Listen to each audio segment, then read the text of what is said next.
Hello दोस्तों, क्या हाल है। तारीख आज 22 नवंबर 2025, दिन शनिवार, सैटरडे, हिंदी तिथि द्वितीया।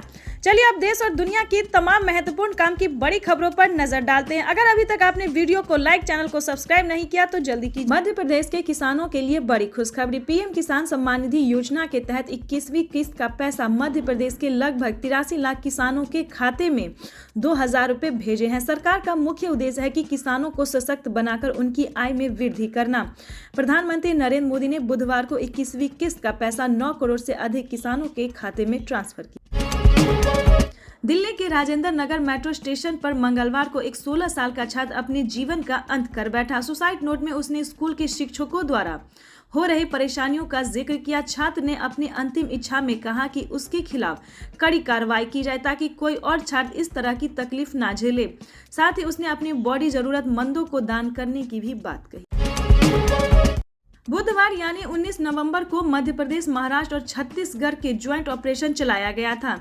तीनों राज्यों में सीमावर्ती क्षेत्र के बोर तालाब के पास नक्सलियों के छिपे होने की जानकारी मिली थी। पुलिस के पहुंचने पर नक्सलियों से मुठभेड़ हो गई। तीनों टीम को लीड कर रहे इंस्पेक्टर आशीष शर्मा को गोली लग गई। उन्हें घायल अवस्था में अस्पताल ले जाया गया, जहां डॉक्टरों ने उन्हें मृत घोषित कर दिया। पारिवारिक मित्रों ने बताया कि आशीष शर्मा की शादी तय हो गई थी। 2 महीने बाद जनवरी में शादी होनी थी। सतना के नौगांव में सीएम मोहन यादव ने कहा कि नक्सलियों से मुठभेड़ में शहीद हुए आशीष शर्मा के छोटे भाई को नौकरी दी जाएगी। हमारी सरकार परिवार को सरकार के नियमों के अनुसार मदद करेगी। सीएम ने साथ ही कहा कि गरीबों के साथ दुर्दांत व्यवहार करने वाले नक्सलियों और आतंकियों के खिलाफ कार्रवाई जारी रहेगी। सुप्रीम कोर्ट ने देश में बढ़ते प्रदूषण को देखते हुए पेट्रोल और डीजल से चलने वाली लग्जरी कारों पर धीरे धीरे प्रतिबंध लगाने का सुझाव दिया है। दिल्ली और एनसीआर में गंभीर एयर क्वालिटी के बीच यह एक महत्वपूर्ण कदम माना जा रहा है। कोर्ट ने कहा है यह प्रस्ताव आम आदमी पर कोई असर नहीं डालेगा, क्योंकि प्रतिबंध केवल महंगी और हाई एंड लग्जरी कारों पर लागू। न्यायालय का मानना है कि इससे इलेक्ट्रॉनिक गाड़ियों को बढ़ावा मिलेगा और धीरे धीरे हर सेगमेंट में इनकी स्वीकार्यता बढ़ेगी। सरकार से दिसंबर तक की इस मुद्दे पर डिटेल रिपोर्ट मांगी गई है। बिहार चुनाव नतीजे से निराश आरजेडी ने धांधली का आरोप लगाया है। पार्टी का दावा है कि कुछ विधानसभा सीट पर पोस्टल बैलेट जानबूझकर रद्द कर दिए, जिससे महागठबंधन के उम्मीदवार हार गए।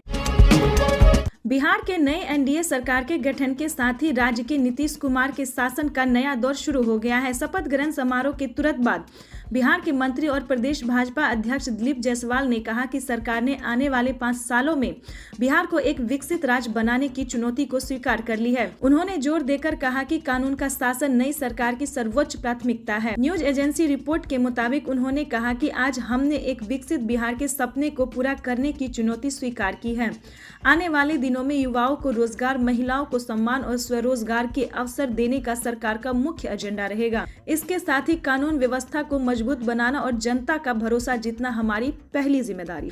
नई सरकार का यह शपथ ग्रहण समारोह कई मायनों में ऐतिहासिक रहा, क्योंकि मुख्यमंत्री नीतीश कुमार ने रिकॉर्ड तोड़ 10वीं बार पद की शपथ। कार्यक्रम में प्रधानमंत्री नरेंद्र मोदी और केंद्रीय गृह मंत्री अमित शाह की मौजूदगी ने पूरे आयोजन को और भी महत्वपूर्ण बना दिया। मंच पर एनडीए के कई शीर्ष नेता उपस्थित थे, जिनमें भाजपा विधानमंडल दल के नेता सम्राट चौधरी और विजय कुमार सिंह भी शामिल थे। दोनों ने पूर्व सरकार में डिप्टी सीएम के रूप में भूमिका निभाई थी और 2025 में भी डिप्टी सीएम बने। उत्तर प्रदेश में सर्दी बढ़ने के साथ ही प्रदूषण से लोगों की हालत खराब है, जिसकी वजह से लोगों के लिए सांस लेना मुश्किल हो रहा है। कई शहरों में हवा में प्रदूषण का स्तर गंभीर श्रेणी में पहुंच गया है।